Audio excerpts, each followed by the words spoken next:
Man, I gotta tell y'all something. I gotta keep it real with y'all. Now, I have never told y'all that America was cooked. I never said America was cooked. Even with all the stuff that Donald Trump is doing, good and bad, I never said America was cooked. I'm officially saying right now that America is cooked. A Muslim got on TV and cried about men eating bacon in front of them while they were praying in a public parking lot. And these men have got felony charges in Florida. What? Bro, what are you talking about, man? After the prayer ended, we look up to see them taunting us in our faces with bacon.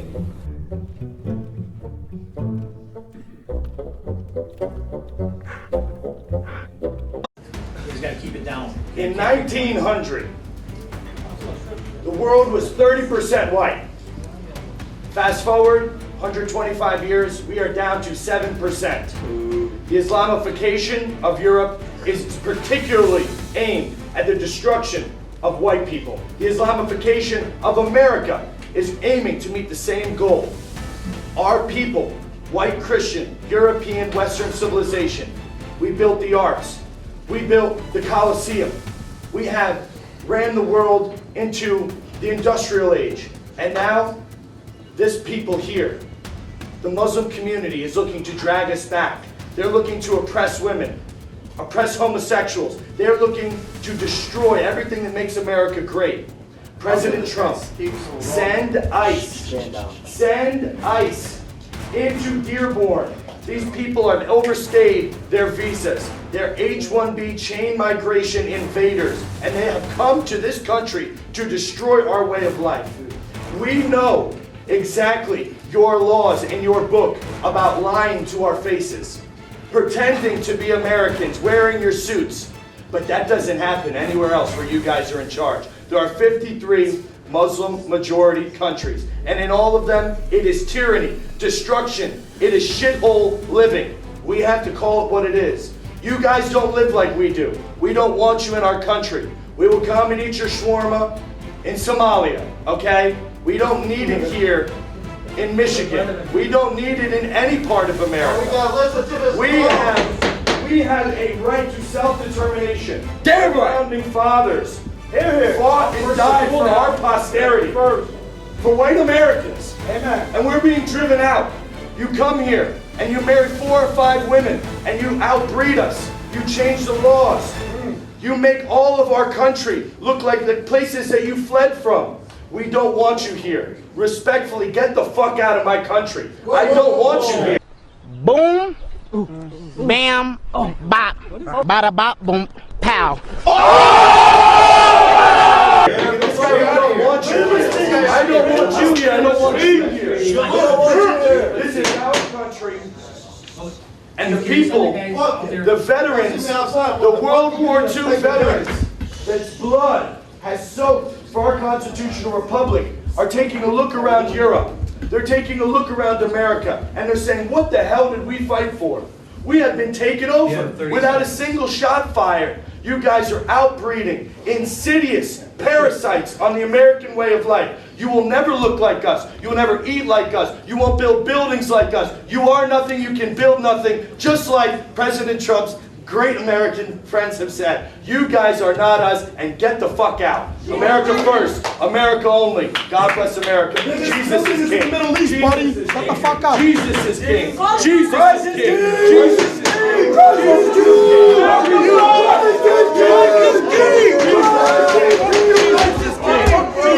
Let me grab my Jesus is king. Jesus is king. Christ is king! Put your hands on me. There's no reason to put your hands on me. Jesus is king. Christ is king. Christ is king! America first! Get these guys out, man. Get these guys out. Meanwhile, after the prayer ended, we look up to see them taunting us in our faces with bacon.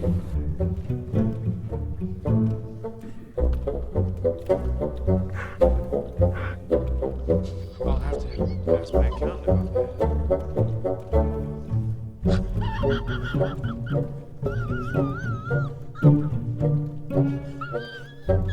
Where's the outrage? outrage for the Americans? Where's the outrage for our American children? Here we have ICE on the street doing their federally obligated fucking duty, and you see Marie in the back talking about, oh my God, why dare you fucking racist? Why are you taking him? You take him as a family. Fuck your family. What about my family? What about my family? You came in here in droves. You walked in my house and tried to rearrange it. I'm supposed to adapt to you? Absolutely not. My daughter got in the car yesterday and said, Mom, I was able to breathe in the corridors at school. My children didn't even get to experience the type of high school that I had, where we had 2 15-minute breaks and a 55-minute lunch, and we were able to go off campus. Theirs is 20 minutes because they have an influx of students they're trying to feed. Get them in, get them out, quick. I dropped my son in the drop-off line today, and it was 8 cars as opposed to 85. You know how much stress that is for these fucking children, all these fucking people? Get out! And I remember last year, my son was a senior. He said, Mom, in math class, we couldn't even learn math because the teachers would spend half of the period trying to teach Edgar how to say fucking hello. When you have such an influx of people coming into one country, there's going to be hiccups. So yeah, ICE might pick up illegal by accident. You better carry your papers. Thank the fucking Democrats for keeping the border open. Thank you for these motherfucking legals who try to come in here and do this shit the shiesty way. That's what happens when you do shit the wrong way. I have no sympathy or empathy for you. Not at all. If it was that easy to become a U.S. citizen, everybody would fucking do it, but it's not. Welcome to life, motherfucker. markaan haddaan askarnahay Soomaaliyeed ininka ayni shaqeynaa habeenii maalmo ininka ayni taaganahay ma fahanteen horta sida ogtihiin ba wadankan anaga qaxootiyan imaanay askar Soomaaliya ma jirin marka hadda anaga markiina la haygareeyay waxay noqotay inaan dadkeena u shaqeyno dadkii dhaqankii ma fahmeynaa luqadii ma fahmeynaa culture-kii ma fahmeynaa marka qofka kale ma taqaana ajnabiga abadaanka iyo anaga waa kala duwanahay because qofkii gaabkii waxa we build that bridge kaas ma fahantay marka insha Allah waa mahadsantiin again ogaada askari kasta oo Soomaaliya dalka iyo dawladaba inuu inii shaqeeyaa habeenkii marka hurudaan iyo marka ma taqaana achievetaanba ininka inii taaganahay oo A few moments later. We begin this evening with an unwavering announcement from President Trump about Somalis living here in Minnesota. The president posting on Truth Social just tonight, quote, I am, as President of the United States, hereby terminating, effective immediately, the temporary protected status for Somalis in Minnesota. Somali gangs are terrorizing the people of that great state, and billions of dollars are missing. Send them back to where they came from. It's the motherfucking DJ.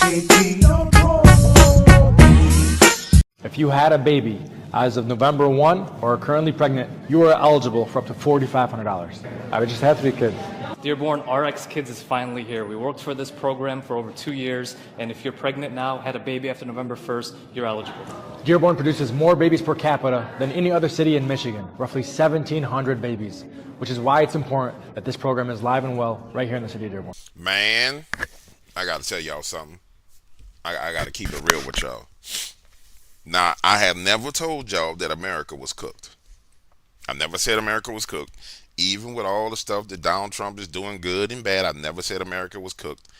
I'm officially saying right now that America is cooked. Hold on one second. We about to get to the bottom of this, ladies and gentlemen. This don't make no sense whatsoever. Welcome to the Dark Waters channel, where we explore mysteries, figure out the truth, dive into politics, and anything else you want to know about. That's what we doing over here, baby. Let's go.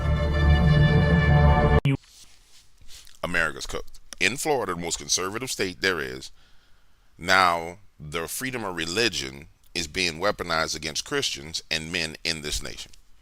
America's cooked. I'm just going to tell y'all like it is.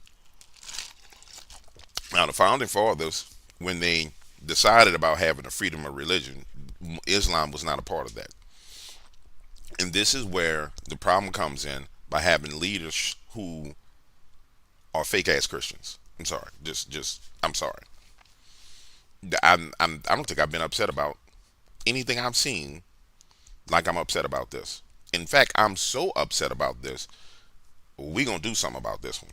We're going to find out where this is, and as a group, we're going to start making phone calls. Because, you see, You can't have Christians being slaughtered all over the world by Muslims, and then they come here, and because he does this fake ass crying and whining, then the men get arrested.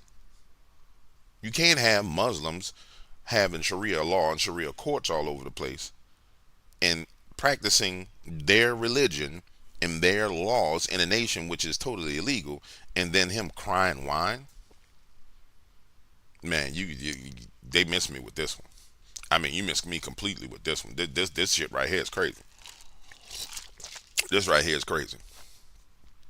And the worst part about it is the people who indicted or gave these guys felony charges, they're only going to make it worse for them. Watch this. I verified this is true. 3 men charged in Florida for interrupting Muslim prayers. All 3 have been identified and formally charged with felony hate crimes. They mocked the Islamic prayers taking place. There was no touching and 0 property damage. Again, felony hate crimes. Really? Really, President Donald Trump? Really, Governor DeSantis? Felony hate crimes. Really? So when a Christian street preacher is out preaching and LGBT people walk around and grab the microphone and punch him and beat him, that's not a hate crime. They don't get felonies.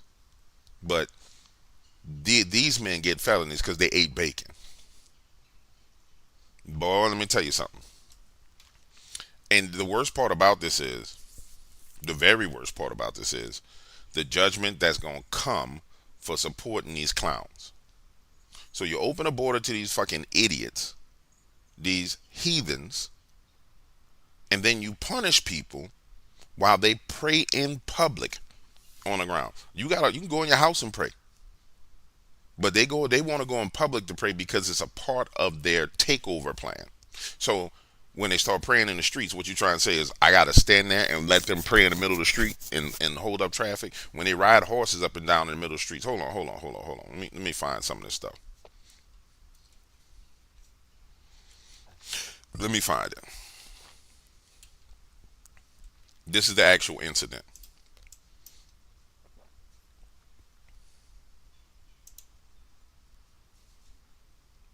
Every tongue shall confess, every knee shall bow that Jesus Christ is Lord, to the glory of God the Father.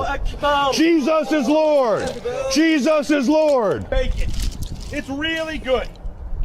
Bacon? Bacon? Anybody? Under the new rules from the 12th Imam, you can eat bacon. It's halal. You can eat bacon whenever you want. After the prayer. So, the man says Jesus Christ is Lord and eats bacon, and then he cries and whines, and then you indict people. Get all the way the fuck out of here, man. Get all the way the fuck out of here. Pardon my language, guys, but I don't know if you understand the significance of this for this nation.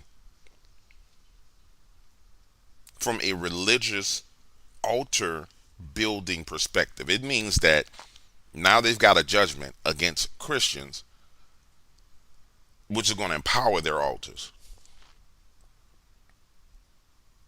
They weaponize the government. And the craziest thing is everybody, this is why I was saying last week, I said, you know what?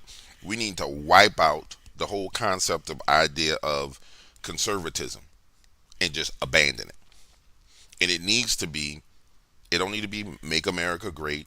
It don't need to be America first. It needs to be kingdom first.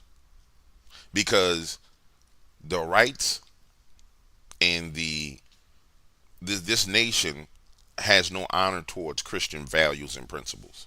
It just doesn't. It honors every other principle and every other value other than the ones that it was founded on. So LGBTQ, transgender, Islam, Judaism, all those things get exalted. All those things get exalted. And then the worst part about it was some fake ass crying. And it'll be the same territory. And it's the worst part about it. When people erect altars, and I've taught you guys about this. When people erect altars to prayer in your territory, Then they start to transform and transmorph that territory into a legal landing place for that spirit that they're praying to. That's what an altar is. So when you see the 150-foot altar to Hanuman, the monkey god that they're building around this nation, can you tell me where there's a 150-foot statue of Jesus Christ in America anywhere? Even though we shouldn't be making statues, and you shouldn't make any graven images, but that's just a 150-foot cross. Is there a 150-foot cross anywhere in America? No. No, it just isn't. This is insane. I mean, this is totally insane.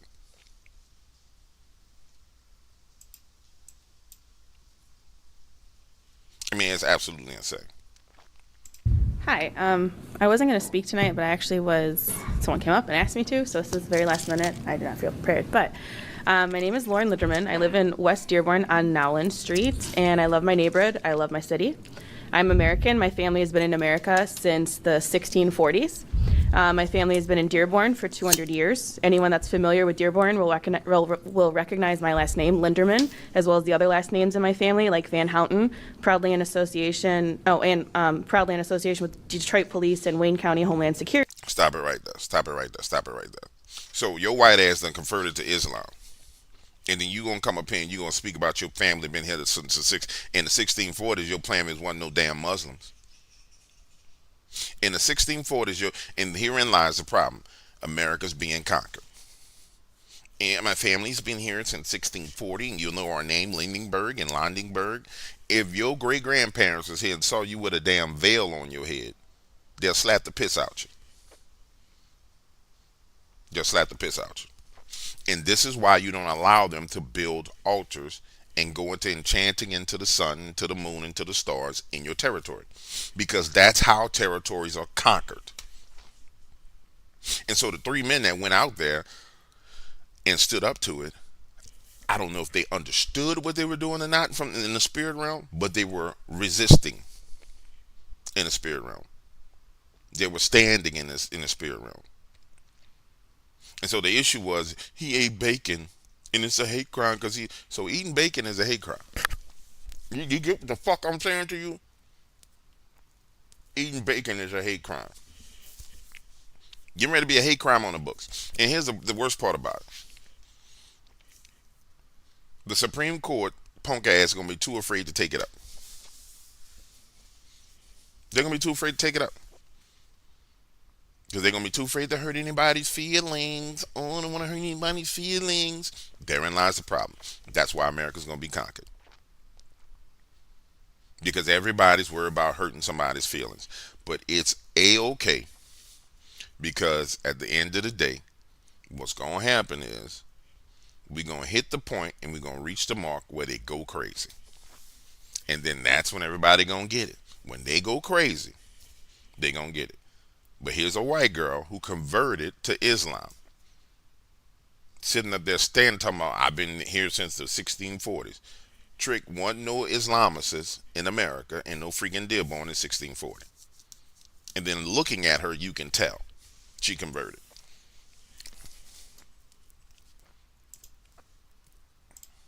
My husband's last name, Serta. My great-grandpa built some of the homes here. My family's buried in the cemetery on Outer Drive and Military. My grandpa, great-uncles, great-grandpa, great-great-grandpa, and my father-in-law served in Vietnam, Korea, World War II, World War I, and the Civil War, all under the American military. My beautiful grandmother made machine guns while my grandfather was deployed. Does any of that sound like something do they sound like Muslims to you? Do they sound like Islamicists to you?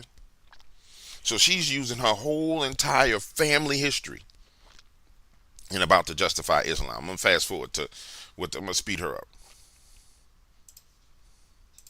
I am fifth generation Dearborn High graduate, and my grandma's brother was the mayor of Dearborn Heights, and his daughter is the Honorable Judge Van Houten in Deauville.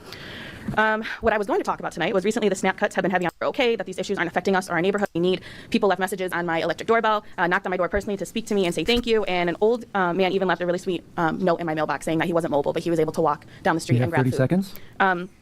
Local stores saw me shopping and added to my donation, including Homeland Market on Monroe, without ever being asked. I also spoke with the principal of Duval Elementary School to make sure that our kids are being fed, and after posting, people donated hundreds of dollars to go toward preparing food packs for the children in our community. I went shopping and filled my pickup truck with shelf-perishable food and parked out in front of Duval students on Friday to help alleviate stress on parents, and I'd like to make sure other schools in Dearborn have similar resources. I've had people message that they're also taking the initiative to help in similar ways. I just want to sit and say thank you to my neighbors, my community. Oh my God. Because the Muslims are so afraid, she needs to feed them, is what she's saying. Oh, my Muslim friends are so afraid, we need to feed them. So, you know,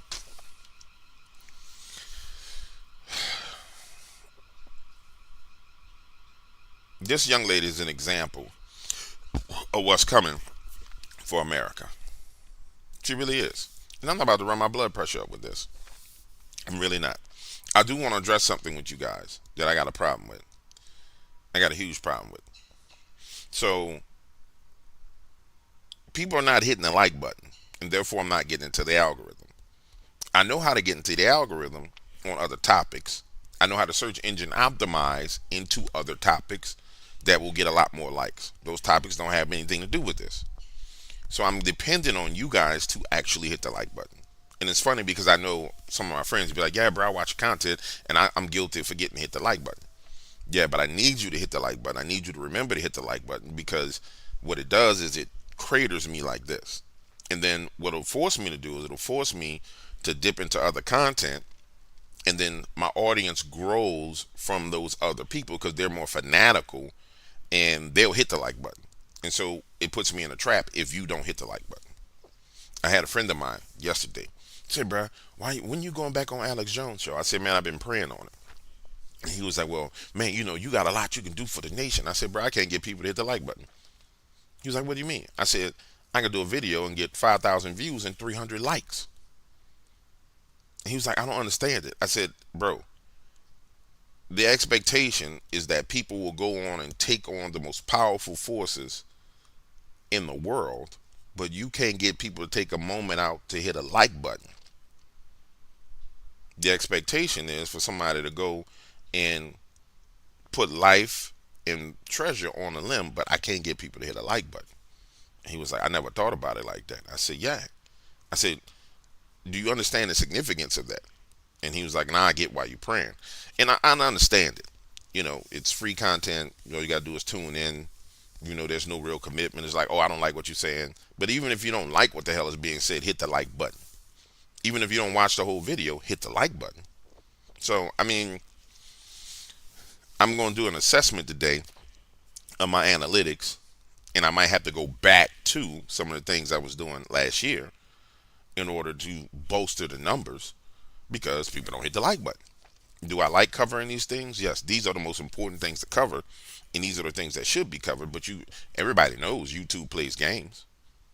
So it's like you're conscious of the fact that YouTube plays games, but then you're not conscious to hit the like button. So I need y'all to hit the button, dog. And I just want you to know, when it comes to this, America's cooked. Because, quite frankly, we're cowards. And it is what it is. And I'm going to put some thought into this one. We might activate on this one. We probably are going to activate on this one. And I'm going to explain to you how you get active on this. Because it's very, very easy to deal with this. You got a cell phone, you got email, you have the ability to put a halt to this foolishness in its tracks, just like this. And all you do is you go straight to the governor.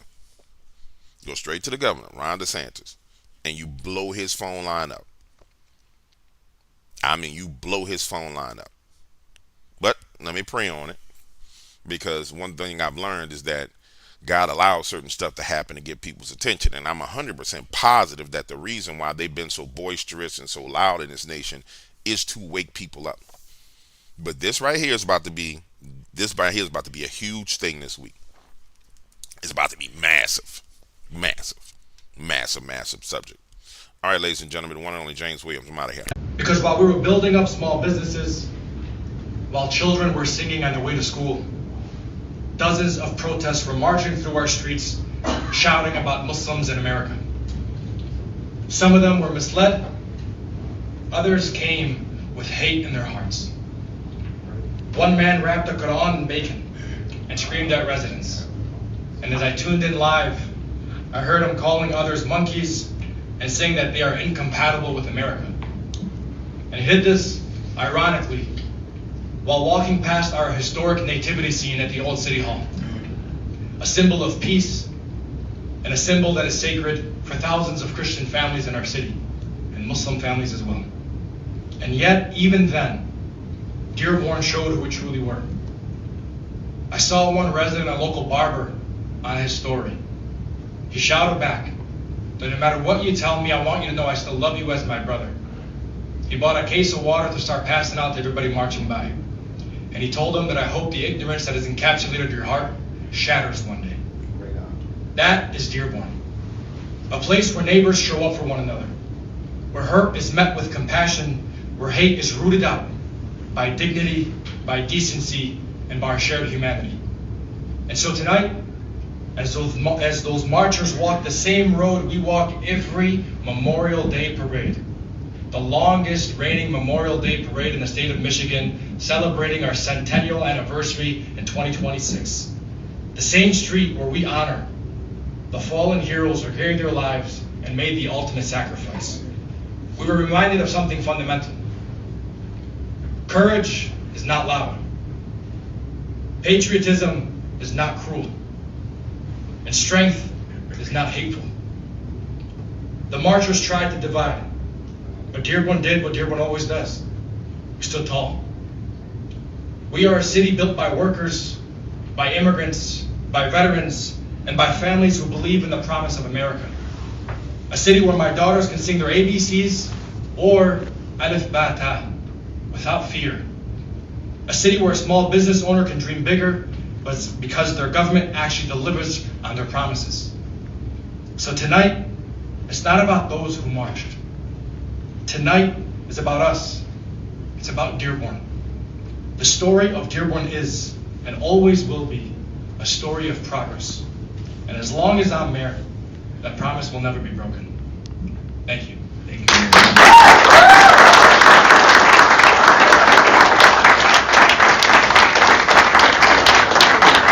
What brings you out here today?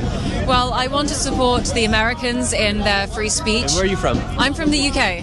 Yes, okay. I'm from So Wales. what are you doing here in Dearborn, Michigan right now at a protest about the rise of Islam here inside of Dearborn, Michigan in the United States? Yes, I got here last night. I live in DC. I've been living in America for 9 years, just became a citizen. And given that I'm from the UK, I've seen the fall of Europe, I've seen the fall of the UK. There's 82 Sharia courts in England and Wales. And I do worry that it is becoming too popular too fast. And we need to definitely have conversations about it. And this is obviously a big part of that. And why do you think Islam is becoming so popular right now? It's the fastest growing religion in the United States. I would say birth rates. They outbreed us in every aspect. And what did you see in your home country, in the United Kingdom and Wales, with the rise of Islam? I see white guilt and colonizer guilt. I see people self-censoring and the government not standing up for the people that have been there for generations. Do you think if people don't take a stand, eventually the United States will be similar to Europe and the United Kingdom, where they've gone with the rise of Islam? Unfortunately, yes. I think that today men are extremely weak and they need to fight for what they believe in and the fundamentals of their country. How many more years do you give the United States until it's a bigger issue here with Islam and Christians per se? 3 to 5 years. 3 to 5 years. Yeah, but for me, I saw it when I was 12 or 13, and I left the UK when I was 18 for this exact reason. And how do women feel in Islamic towns like such as the one you left, or that was growing to become an Islamic town? I felt extremely unsafe. Actually, we had police officers come into our school and say, this area of Wales is now going to be a no-go zone, so don't go there if you're a female. And I thought that's ridiculous. I come from a long line of Celtic people, and we should feel safe walking through our towns and our villages. So do you think eventually women won't feel safe walking through their own towns here in the United States? I already feel unsafe walking through here. I have 2 bodyguards with me today. Yeah, I don't feel safe here at all. What's life like here in Dearborn, Michigan? It's beautiful. You know, it's a good community. Everyone loves each other. And are you Muslim? Yes, sir. And what do you think about seeing this group out here today? I don't know what this protest is for. What is it for? They're worried about the rise of Islam here in the United States. They're worried about it? Well, I hope they all have a beautiful life to live, and we wish the best for them. And I hope they change their thinking towards Muslims. You have the Lebanon flag on today. I sure do. And guess what? I'm white. This is my Lebanese husband. There is no Sharia law in Dearborn. A few moments later. We're in Dearborn. This is the call of prayer that goes off 5 times a day. What? Here in the United States. What? We're in Dearborn. This is the call of prayer that goes off 5 times a day. Here in the United States. Would you like to hear this blasting through your neighborhood?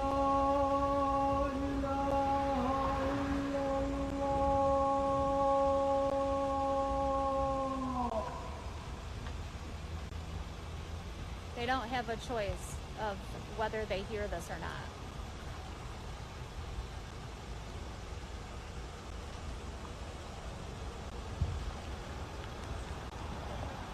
Yeah, so that wasn't Iraq or Afghanistan or somewhere in the Middle East. That was Dearborn, Michigan in the United States of America, which is actually the first Muslim majority city in the United States of America. Now, some of these parts of Michigan are homes to Ilhan Omar and Rashida Tlaib and the rest of the radicals that somehow made their way into Congress. And this is completely unacceptable in the United States of America. I don't have anything against any citizen or any type of people, but there is no way that you move to the United States of America, you overpopulate it, and then you shift it to this Sharia stuff. We live in America. We don't live in Afghanistan or Iraq. And this has been going on under the noses of the American public for decades at this point. It was specifically chosen to resettle a lot of these people in Dearborn, Michigan. When we talk about the broken immigration system, we talk a lot about the border, and the border is definitely an issue that needs to be addressed. But we need to also do something about these wacky, completely insane family reunification policies in this country, which means that once one person gets over here, now they can literally import all of their family members who bring absolutely nothing to this country, who do not speak the language, and then they're just here. A vast majority of these households receive some sort of public assistance. This is why Democrats are always pushing welfare, because they wanted these people to come over here. They want to turn them into permanent government babies and then get their votes for this nonstop cradle-to-grave government assistance. And look, Dearborn, Michigan, look, that is very real. Dearborn, Michigan has already fallen, all right? If you look at what's going on in the UK, where they're basically on their way to Sharia law, the most prominent baby name in the UK is not, Matthew or Thomas, it's Mohammed. So this is a very real thing that is happening, and it's something that needs to be addressed with a complete overhaul of even our legal immigration system. And somebody has to figure out what is going on in Dearborn, Michigan, because this is complete insanity, and I believe that it is truly unacceptable. California governor and 2028 presidential aspirant Gavin Newsom has a new scandal on his hands. The allegations against those in his inner orbit include bank fraud, wire fraud, and obstruction of justice. Before we unpack this scandal, it's important to reflect on how Gavin Newsom handles scandals straightforward and directly. I want to make it clear that everything you've heard and read is true. And I am deeply sorry about that. I've hurt someone I care deeply about, Alex Turk, his friends and family, and that is something that I have to live with. That was then Mayor Newsom discussing the affair he had with his campaign manager's wife. But this time it wasn't Gavin screwing over an aide, it was one of his aides screwing over donors to a dormant political campaign. Here's what happened. California's Javier Becerra is the guy who used to be Biden's HHS secretary. He had about $250,000 in a campaign account for a campaign he was no longer running after being selected for the cabinet. Allegedly, Sean McCluskey, former chief of staff to Becerra, and Dana Williamson, the then chief of staff to Governor Newsom, cooked up a scheme to just keep the money. The funds were allegedly disguised as payments to a no-show job and laundered via consulting firms and lobbyists. Williamson is accused of falsely claiming over $1 million in business deductions for luxury items. Williamson served as Newsom's chief of staff from 2022 until she was placed on leave in late 2024 after disclosing the investigation to the office. Now, despite knowing about the corruption probe, Newsom still put out a glowing statement regarding Williamson. Quote, "I greatly appreciate Dana's counsel and her service to the state and the people of California over the last 2 years. Her insight, tenacity, and big heart will be missed." The allegations of fraud cover the period from 2022 to roughly the fall of 2024. Co-defendants McCluskey and a lobbyist, Greg Campbell, have already pleaded guilty to related charges. Williamson pleaded not guilty and is awaiting further proceedings. She is, of course, presumed innocent. Joining us now, Republican candidate for governor of California, Steve Hilton. So, Steve, what's your reaction to these fraud charges against the governor's former chief of staff? Well, it's just totally what you get after 15 years of one-party rule. You get this total corruption.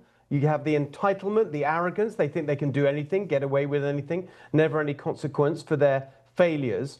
And it tips into personal corruption. You got the political corruption in Sacramento, the government unions basically using the governor and all the Democrats elected in Sacramento, the puppets of the unions. And now you got the personal corruption, where you got these people who just think that they're entitled just to take money to buy whatever shoes, buy luxury handbags and travel and all this kind of stuff, dipping in and out of different campaign accounts, tax fraud. I mean, on and on it goes. But this is what you get from Democrat one-party rule. It was striking to me the facts of this case, where the chief of staff comes to Governor Newsom and says, there was this $200,000, it's not there anymore, I'm being investigated for taking it. She departs the office, and Governor Newsom issues this glowing statement of support. Like, if you knew one of your staff was under investigation for stealing money like this, would you put out such a glowing statement? Well, I mean, he's worried about it because she also said that he's under investigation. We don't know the details of that yet. That's what she said. In fact, that's what her spokespeople said after she was indicted, that she was asked to provide information to a federal investigation of Gavin Newsom. We don't know any more details about that.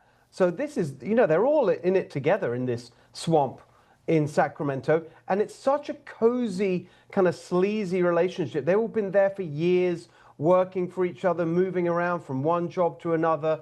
They're all in bed with each other in all sorts of different ways. And as I say, it's systemic and structural and endemic corruption with these Democrats. And so they're all trying to, run away from it and cover up as best they can. But they're all implicated in it. Yeah, I think your diagnosis is accurate. I would love to get to what we think the solutions could be, because if you become governor, you can't just direct the attorney general to do investigations. California's system vests the attorney general in their own constitutional powers. So do you believe the governor of California, if you were to become governor, needs a corruption ombudsman to go into some of these dark places and expose what's been really without public review for some time under this one-party rule? We are done with the gaslighting by Brandon Johnson and J.D. Pritzker. We're not asking anymore. We're demanding. Enough is enough. We need help. President Trump, we need help. Our elected officials have failed us. They failed their number one oath of duty to protect the American citizens, the Chicago citizens, the Illinois citizens. They have ignored that, and they have put us in danger without no regards to our safety or our kids' safety. Just this year alone, we've had 4,000 shootings, and I believe it's more, and 600 murders. And now we know that Black Americans make up 70 to 80% of homicides here in just Illinois, Chicago alone. And how is that when we're only 30% of the population here? We need help. You can't even go to a traditional Christmas lighting downtown without getting shot and killed. Just the other day at the Christmas lighting ceremony Christmas tree lighting ceremony on State Street, which is downtown. We've had a mass shooting where 8 people were shot. They say it's 9, and 1 person lost their life. Now, all of these things that I'm telling you about happened in just this month. We'd had a pregnant mother with sickle cell get jumped, her and her kids, by a group of elementary school kids. On the train platform, we had a young lady be set on fire by a guy who had multiple arrests and was let right back out. We also had where ICE officers were shot at on 26th in Little Village, on 26th Street in Little Village, where ICE officers were shot at. And then later on that night, we had a father and son get robbed and killed in that same place. We're done. We're done with the gaslighting. We're done with these elected officials like Brandon Johnson, small police department around them, who have the details that we are not privy to have. We're done with that. We don't have the police details walking around and surrounding us and protecting us like these criminals do. And we're tired of burying loved ones while they sit around and go on TV and interviews and the fake news time and time again, telling you and trying to convince us that crime is down and we're not in danger. We're tired of that. We need help. We need help with the illegal alien invasion. We need help with the crime that's happening in Illinois, Chicago. We need help, President Trump. And we're done. We're done. We're not playing this game anymore.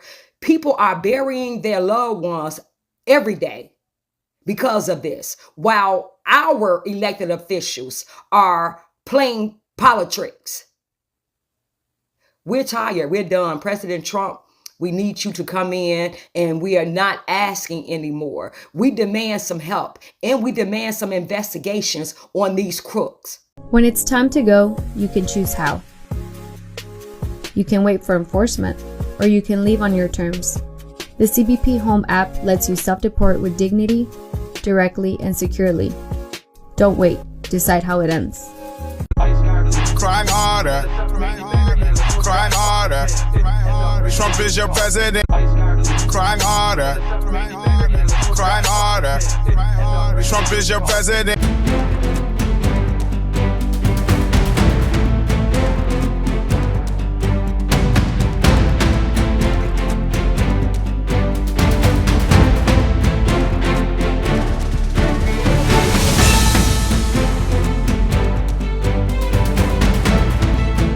On the 3 unfired casings read, "Hey fascist!" exclamation point, catch exclamation point. Do you think Donald Trump is a fascist? Yes, I do.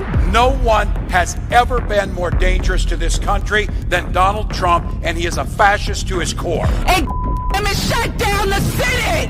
We are at war! We're in a war right now. We are at war. So you have to be willing to do whatever is necessary in order to save the country.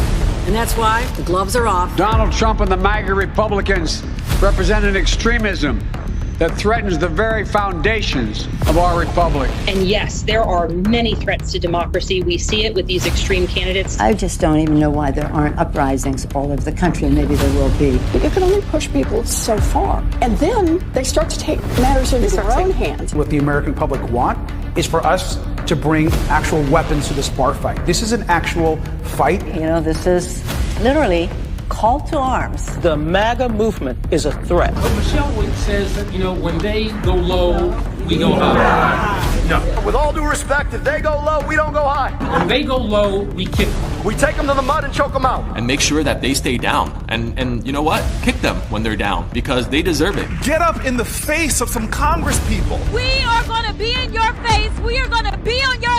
We have to fight this in the streets. We're going to fight it in the streets. It's time to step out of your comfort zone and step out into the streets. To our Republican colleagues, if you do not see the light, we will bring the fire. Resist! You and your little friend off of Twitter.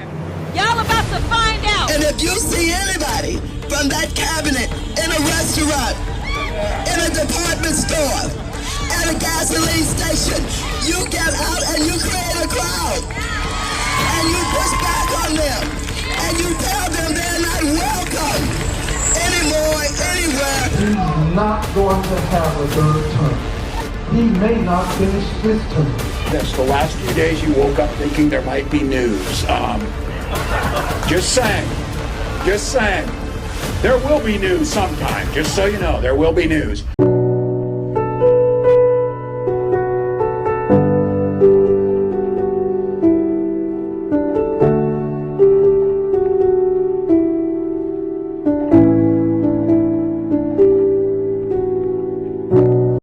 I want to be remembered for courage for my faith. That would be the most important thing. Most important thing is my faith in my life.